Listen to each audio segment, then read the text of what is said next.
Here's how to make rank really fast in the Army. I made sergeant about 2.5 years in. It's not unheard of, and it's not the fastest time ever, but it's definitely faster than the norm. Most people, it's going to be, or probably around 4 years if they make it at all. Most people top out, if they're only doing one enlistment, they'll top out around specialist. But I made sergeant pretty quickly because I was deployed, so that helped. That was actually my second deployment in 2.5 years. And then B, the Army's just a big popularity contest.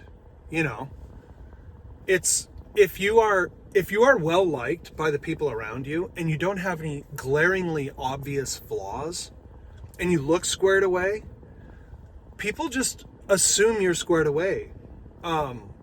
There's a saying in the Army that is, if you look squared away, then you are squared away. And that is generally true. Most of the time, people that are not going to go anywhere in their career kind of look the part. You don't often see people ranking up very quickly if they are sloppy. Their uniform is sloppy. Their haircut's out of regs. So, and then also you just kind of have to be likable. If people like you, they want to promote you. You don't even have to be the best. I wasn't the best in my unit. I'm far from it. I was extremely average at most things. I was average at PT, maybe even slightly below average. I didn't have the most knowledge. I would say I was one of the less knowledgeable guys when it came to like infantry tactics and all these things. But the thing is I was always at the right place, right time, right uniform. I was always quick with a joke,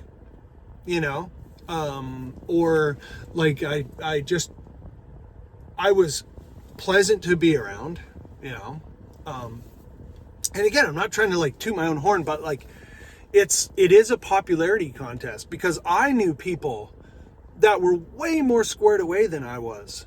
People that had like always getting like 300 on their PT test, or a way better shot than I was, or they knew the material better than I did. They could test better than I did. And they just topped out at like PFC or specialist. Like they were just going to be career underachievers. And, but they weren't people that people wanted to be around, And that is part of leadership, right? Is being able to inspire, So what good is a person who's capable, but no one wants to follow them? They're not charismatic, they don't have that likable quality about them. That is part of being a sergeant, right? And so, in order to quickly move up the ranks, you have to have that charisma. And also there is like a threshold of how much of a dirtbag you can be. If you get in trouble a lot, like you will not rank up. If you show up late all the time, you will not rank up. Like I said, right place, right time, right uniform, and then just be likable and be at least average at your job. You don't have to be just an absolute killer at everything, but you do have to be proficient enough where you kind of, where you at least are not noticed for being below the level you should be at. And that's pretty much what helped. Another thing is like, when it comes to being a sergeant, you have to have points. It's based on a point system. So once you go through the board, then you're promotable. A lot of times they'll make you a corporal. You'll go from a specialist to corporal, and then you have to get your points up.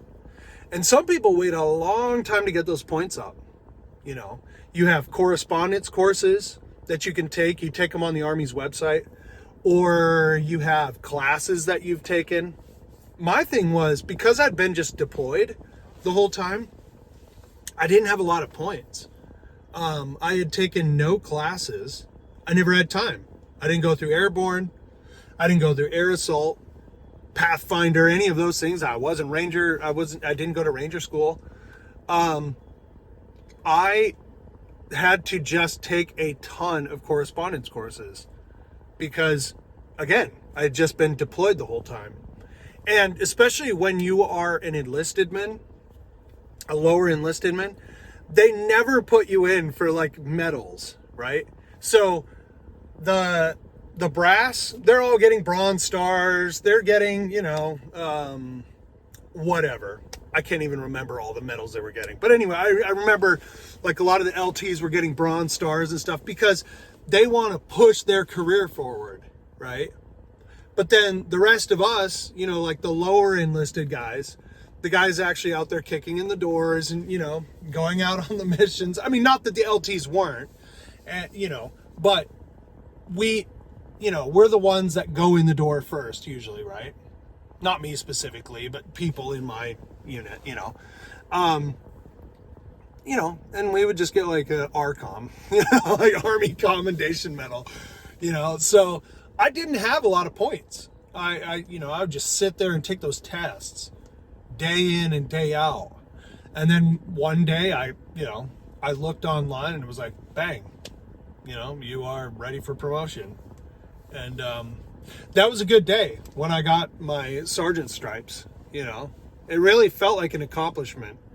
And it really felt like I had done something.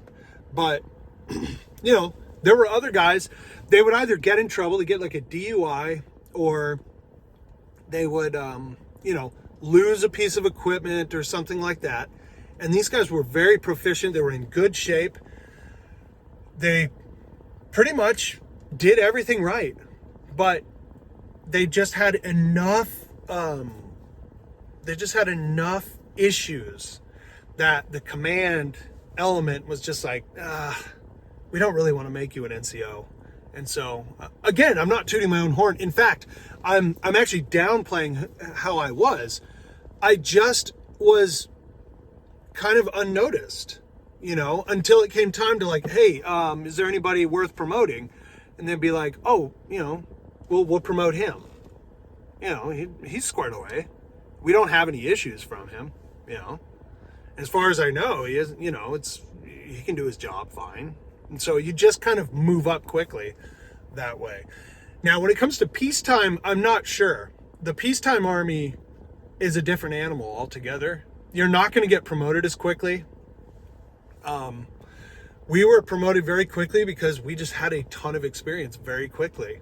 I went to Afghanistan a month after I got out of basic training. And I was over there for 10 months. Then I get back. I'm back for, a year? Maybe a little less than a year. And then we deployed, bam, out to Iraq. So it was just such a high op-tempo turnover that people were getting out quickly, or they were PCSing to other duty stations. So they needed leadership.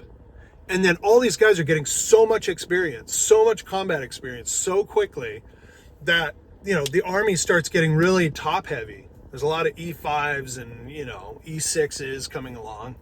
And they're promoting these privates because it's like, we need leadership.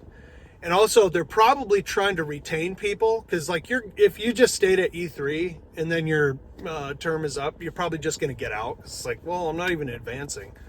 But if you're, if you make sergeant quickly, it might be like, well, I can make a real career out of this.